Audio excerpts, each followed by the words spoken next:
Peradaban Islam runtuh, Baghdad jatuh. Kisah ini pernah disampaikan oleh Erdogan, Presiden Turki, kepada masyarakatnya, bahwa hikmah di balik cerita ini yakni betapa pentingnya sebuah persatuan. Inilah alasan kenapa kita harus bersatu meskipun kita berbeda pandangan, baik dari sisi politik, pendidikan, budaya, ataupun permasalahan masyarakat lainnya. Kita harus mengesampingkan perbedaan-perbedaan itu dan harus menjunjung nilai-nilai persatuan kebangsaan kita, yakni nilai-nilai Pancasila kebangsaan kita sebagai masyarakat Indonesia yang bernaung di bawah NKRI. Ada sebuah kisah menarik tentang kejatuhan Baghdad di masa dahulu, yakni ketika bangsa Mongol berkuasa hampir sepertiga muka bumi. Bangsa Mongol didirikan oleh Genghis Khan dan memiliki cucu namanya Hulagu. Ketika menyerang Baghdad, Hulagu menjarah semua barang-barang itu masyarakat Baghdad pada saat itu. Baghdad pada saat itu menjadi pusat peradaban Islam, perpustakaan dihancurkan. Banyak sekali khazanah keilmuan di Baghdad pada saat itu dihancurkan oleh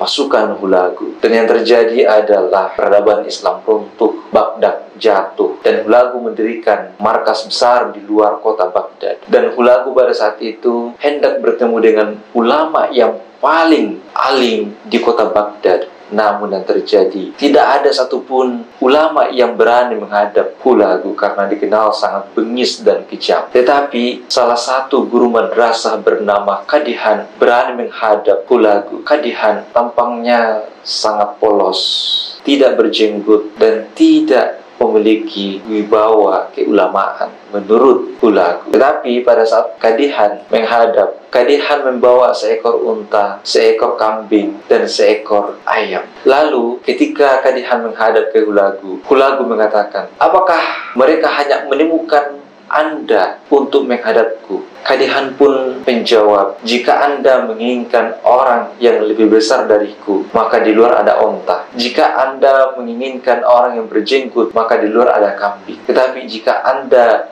menginginkan orang yang lebih nyaring suaranya daripada saya, maka di luar ada ayam." Maka pada saat itu Hulagu pun termenung. Ternyata orang yang sedang menghadap di hadapannya itu bukanlah orang sembarang. Lanjut cerita, Hulagu pun menanyakan dua hal. Hulagu bertanya kepada Kadihan, "Apa yang membuat aku ada di sini?" Lantas Kadihan pun menjawab, "Allah lah yang menggerakkan Anda kepada kami, karena kami kufur nikmat terhadap Allah Subhanahu wa Ta'ala. Kami tidak mensyukuri nikmat Allah sehingga Anda diantarkan oleh Allah kepada kami untuk diperingatkan." Lalu Hulagu pun menanyakan pertanyaan kedua kepada Kadihan, "Lalu apa yang dapat mengusirku dari Baghdad?" Kadihan pun menjawab, "Kami mensyukuri nikmat dan kami bersatu." Teman-teman semua, kisah ini pernah disampaikan oleh Erdogan, Presiden Turki, kepada masyarakatnya, bahwa hikmah di balik cerita ini yakni betapa pentingnya sebuah persatuan, betapa pentingnya mensyukuri nikmat Allah Subhanahu wa Ta'ala.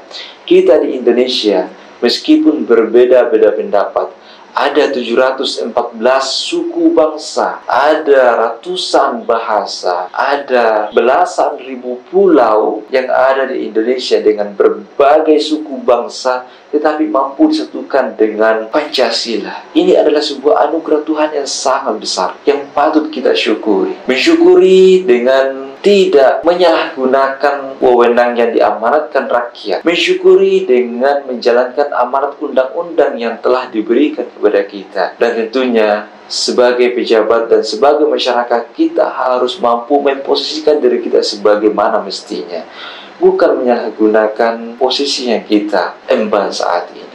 Tidak ada satu negara pun yang hancur jika masyarakatnya bersatu. Yang ada hanyalah ketika masyarakatnya itu bercerai-berai, ketika masyarakatnya mendapati salah satu di antara mereka adalah seorang pengkhianat, maka suatu bangsa, suatu masyarakat akan mudah dikalahkan. Itulah yang terjadi masyarakat kita di masa dahulu.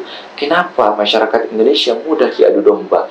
Karena di antara mereka itu adalah ada pengkhianat. Marilah kita bersatu, kita junjung kedaulatan bangsa, jangan bercerai-berai. Marilah kita satukan tekad dan berdiri di atas kaki sendiri tanpa bergantung kepada orang lain.